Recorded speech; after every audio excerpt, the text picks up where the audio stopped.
The three men in line to be Grand Rapids' next police chief faced questions from the public tonight. News 8's Kyle Mitchell was at that public hearing, and he joins us live with some of that discussion. Kyle. Brian and Sue, the forum went well past the scheduled time for tonight. There was a lot of tough questions from the community, especially for retired police inspector Jutiki Jackson, who addressed controversy around his involvement in a shooting that happened back in 1997. Now, Jackson says the shooting was ruled accidental, and he was cleared by both Internal Affairs and the District Attorney's Office. A Chicago Tribune article says there was conflicting information about what happened from people who were there.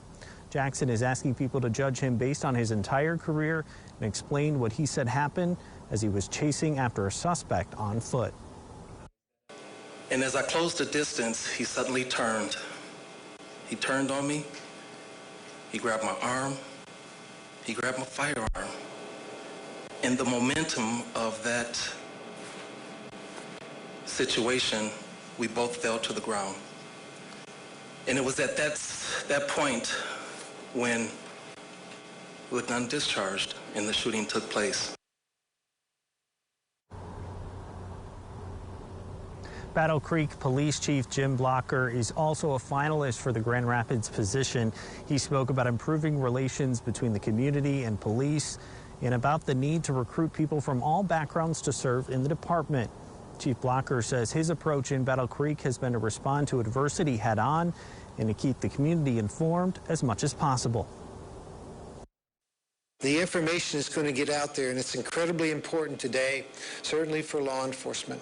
To exercise that sense and live that sense of transparency is to get the information out as soon as you practically can. And Chicago Police Commander Eric Winstrom also brings a lot of experience. He has worked as an attorney for the police department and has been tasked with helping reform the department. Now, Winstrom says he will bring effective change that is based on data. He also says he will work to improve recruiting and department morale. You want to make the police department a great place for everyone to work. Word travels quickly in the police community. If you've got the reputation in Grand Rapids of that's a police department that embraces diversity, it pays a good living, and it treats officers well, you're not going to have the same challenges as elsewhere. The final decision is ultimately up to City Manager Mark Washington. His office will be accepting feedback through an online survey all the way through next Wednesday. Live in Grand Rapids, Kyle Mitchell, News 8. All right. The process has to play out. A big meeting tonight, though. Kyle, thank you. Thanks, Kyle.